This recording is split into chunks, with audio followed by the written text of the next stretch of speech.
antara niat yang dibolehkan bagi kita tatkala membaca Al-Quran adalah at-tadhkir, peringatan. Allah Subhanahu wa ta'ala berfirman, Kitabun unzila ilaika fala yakun fi sadrika harajum min. Kitab suci yang diturunkan kepadamu, di mana tidak ada keraguan di dalamnya, di dalam hatimu, di dadamu. Litunzira bihi, agar engkau memberikan peringatan dengannya, wa dzikra lil mu'minin, dan pengingat bagi orang-orang yang beriman. Allah Subhanahu wa ta'ala berfirman, Qul innama unzirukum bil wahyi. Katakanlah, sesungguhnya aku mengingatkan kalian dengan wahyu. Ibnu Katsir rahimahullah, beliau berkata, firman Allah Subhanahu wa ta'ala, wa laqad yassarna al-Qur'ana lidzikri fahal mim muddakir. Dan sesungguhnya kami telah mudahkan Al-Quran untuk diingat, apakah ada yang mengingatkannya? Artinya, kata Hafidz Ibnu Katsir, kami mudahkan lafadznya, kami mudahkan maknanya bagi siapa saja yang ingin mendapatkan peringatan dan pesan darinya.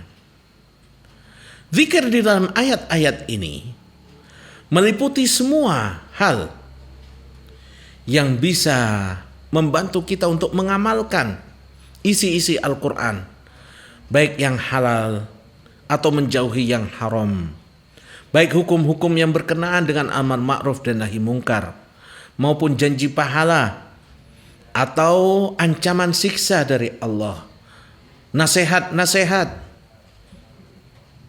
dan pesan-pesan akidah, serta berita-berita orang-orang yang terdahulu. Yang kesembilan, kita boleh membaca Al-Quran dengan niat untuk berdakwah. Sebagaimana firman Allah Subhanahu wa ta'ala, Wa in ahadum minal musyrikin astajaraka fa'ajirhu hatta yasma'a kalam Allah thumma ablighu ma'manah dzalika bi annahum qaumun la ya'lamun. Dan jika seorang di antara orang-orang musyrik itu meminta perlindungan kepadamu, maka lindungilah ia supaya ia dapat mendengar firman Allah. Jadi kalau ada orang-orang yang musyrik minta perlindungan kepada kita, maka kita wajib melindunginya. Salah satu tujuannya apa? Agar mereka bisa mendengar Al-Quran. Jadi kita membaca Al-Quran untuk mendakwahkan kepada orang lain. Umar ibn Khattab masuk Islam setelah mendengar Al-Quran. Salah seorang ulama dulu awalnya adalah seorang penyamun, Qutta'ut Thariq, seorang perampok. Ketika satu malam dia akan mencuri, merampok, mendengar ayat alam ya'ninil ladzina amanu an takhsha'a qulubuhum. Tidakkah sudah datang waktu bagi orang yang beriman hati mereka khusyuk? Ayat itu menjadikan beliau terpana. Ayat itu memberikan pengaruh positif di hati beliau sehingga beliau kemudian bertaubat lalu menuntut ilmu dan menjadi ulama besar.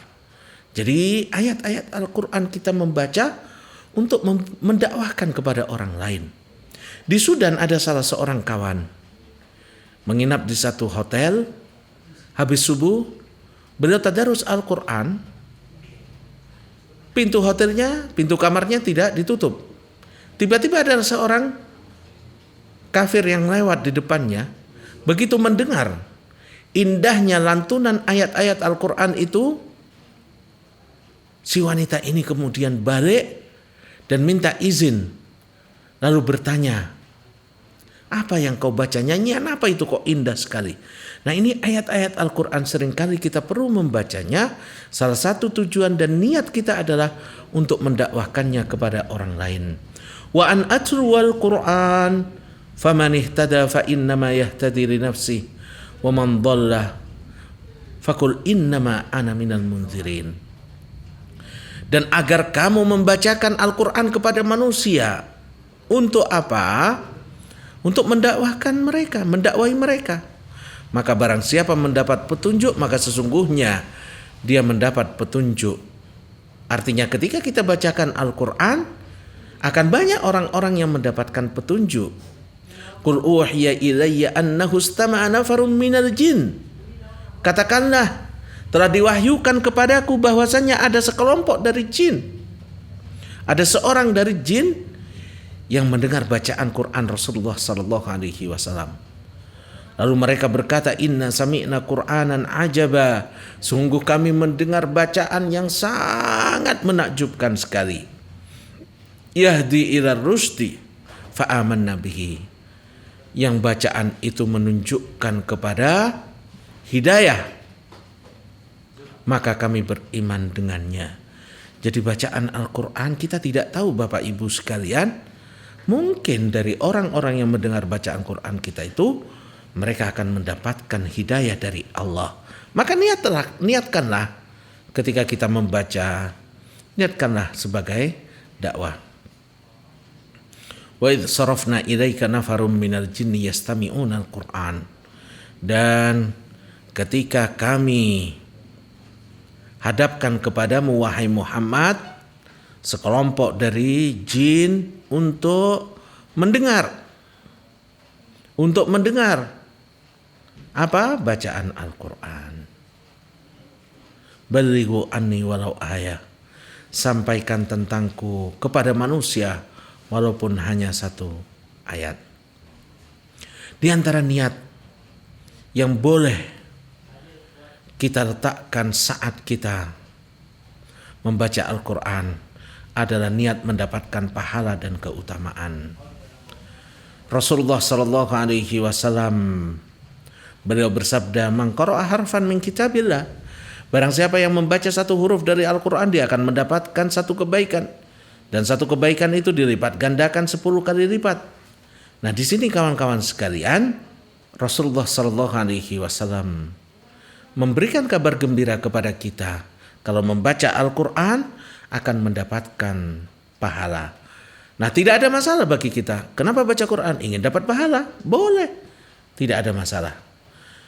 Adapun fadilah-fadilah mendapatkan pahala dari membaca Al-Quran sangat banyak sekali. Dan ayat-ayat pun perlu kita membacanya dengan tadabbur agar kita mendapatkan pahala dan keutamaan. Lalu kemudian boleh kita membaca Al-Quran dengan niat untuk mendapatkan derajat yang tinggi. Allah subhanahu wa ta'ala berfirman, wa innahu fi ummil kitabi ladaina la'aliyyun hakim. Sangat tinggi sekali. Dan kita juga bisa memohon kepada Allah agar kita ditinggikan dengan membaca Al-Quran. Sebagaimana hadis Umar bin Khattab radhiyallahu anhu, "Ama inna nabiyyakum qad qala, inna Allah yarfa'u bihadzal kitabi aqwama wa yadh'u bihi akharin."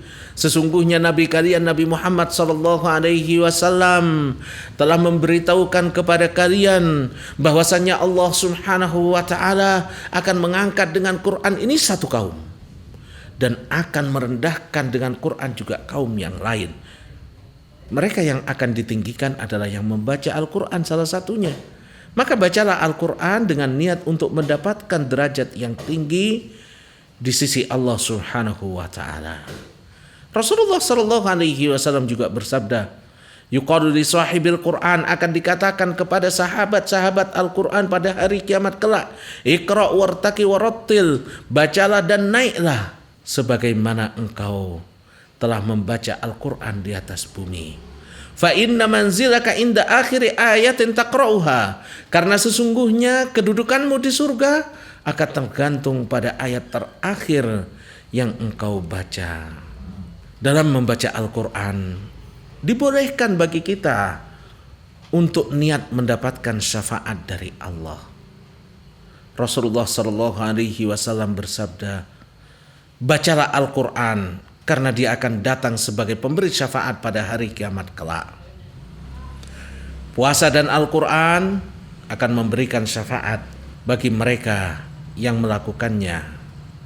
Al-Qur'anu syafi'un musyaffa'. Al-Quran akan menjadi pembela dan akan menjadi yang diterima belaannya. Kita boleh membaca Al-Quran dengan niat untuk bersama para malaikat. Rasulullah sallallahu alaihi wasallam bersabda, "Al-mahiru bil Quran ma'a safaratil kiramil bararah." Mereka yang pandai membaca Al-Quran akan bersama para malaikat.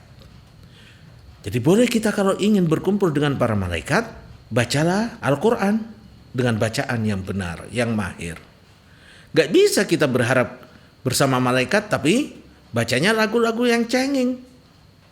Kalau ingin bersama para malaikat, bacalah Al-Quran. Sebagaimana dalam hadis yang lain juga, wahaffathumul malaikah. Kalau kita kumpul di rumah Allah, di masjid, membaca Al-Quran, mempelajari makna-maknanya, para malaikat akan bersama kita. Di antara niat yang dibolehkan tatkala membaca Al-Quran, mendapatkan sakinah, ketenangan. Kalau kita galau, kalau kita sedang gundah gulana, boleh kita mengambil Al-Quran dengan niat mendapatkan sakinah, ketenangan. Al-Bara ibnu Azib berkata, kana rajulun yaqra'u surat Al-Kahf. Ada seorang laki-laki yang membaca surat Al-Kahfi, dan di sisinya ada kuda yang sedang diikat. Lalu kemudian ketika dia membaca surat Al-Kahfi itu, ada awan yang berputar-putar di atasnya, sehingga kudanya itu berusaha untuk lepas darinya. Ketika datang waktu subuh, sahabat ini mendatangi Rasulullah sallallahu alaihi wasallam lalu menceritakan apa yang terjadi. Beliau pun berkata, itu adalah ketenangan dari Allah Subhanahu wa ta'ala yang turun bersama Al-Quran. Di antara niat yang boleh kita niatkan tatkala membaca Al-Quran, ingin mendapatkan barokah. Al-Quran itu penuh dengan berkah, Bapak Ibu. Kalau hidup kita ingin berkah, bacalah Quran. Kalau perdagangan kita ingin berkah, bacalah Al-Quran. Kalau anak-anak kita, keturunan kita ingin berkah, bacalah Al-Quran. Kita punya uang sedikit, tapi cukup. Itu keberkahan namanya. Anak-anak kita jadi anak-anak yang soleh-soleha, yang mudah kita atur. Itu namanya keberkahan. Bagaimana untuk mendapatkan keberkahan? Bacalah Al-Quran. Wa hadza kitabun anzalnahu mubarak. Dan ini adalah kitab suci yang kami turunkan yang penuh dengan berkah. Kalau kita mendapatkan hidup kita nggak berkah, nggak bermanfaat, penuh dengan problem, kesulitan, dagang susah dan lain sebagainya, itu semua karena tidak ada keberkahan di dalam hidup kita. Mungkin kita udah jauh dari Al-Quran. Allah Subhanahu wa ta'ala berfirman, kitabun anzalnahu ilaika mubarakun. Kitab suci yang aku turunkan kepadamu penuh berkah, liyadabbaru ayat, agar mereka mentadabburi ayat-ayatnya. Iqra'u surat Al-Baqarah fa inna akhdhaha barakah. Bacalah surat Al-Baqarah karena sesungguhnya membacanya akan mendatangkan keberkahan. Wa tarkuha hasarah, dan meninggalkannya adalah sebuah kerugian. Wala tastati'uhal batalah. Dan kalau kita membaca surat Al-Baqarah, para tukang sihir tidak akan bisa mencelakakan kita. Al-Quran adalah berkah bagi yang membacanya, bagi yang mendengarkannya, bagi para ahli Quran, bagi orang-orang yang suka duduk di dalamnya, bagi rumah kita. Rumah yang di dalamnya dibacakan Al-Quran akan penuh dengan keberkahan. Yang terakhir, kita boleh membaca Al-Quran untuk melembutkan hati kita. Tidak ada Bapak Ibu sekalian sesuatu yang bisa melembutkan hati kita melebihi Al-Quran. Kadang perangai kita suka marah, suka emosi, terprovokasi.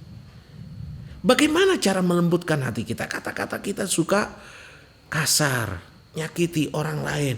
Bagaimana caranya untuk melembutkan hati kita? Cara melembutkan hati kita adalah dengan membaca Al-Quran. Inna fi dzalika ladzikra liman kana lahu qalb. Sungguh Al-Quran itu ada peringatan, ada pesan. Bagi siapa? Bagi mereka yang memiliki hati. Alam ya'ni lil ladzina amanu an takhsha'a qulubuhum li dzikrillah. Tidakkah sudah datang bagi orang yang beriman agar hatinya khusyuk kepada Allah Subhanahu wa taala. Ibnu Mas'ud mengatakan, "Maka baina islamina wa baina an a'tabna Allah bi hadhihi al-ayah illa 4 sinin." Kata Ibnu Mas'ud, tidaklah ada jarak antara kami masuk Islam dengan peringatan Allah dengan ayat tadi kecuali hanya 4 tahun saja. Seorang mukmin adalah seseorang yang hatinya tersentuh oleh bacaan Quran.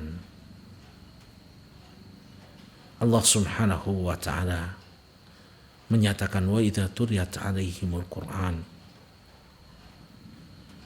Dihapus saja yang terakhir ya. Wa idza tuliyat.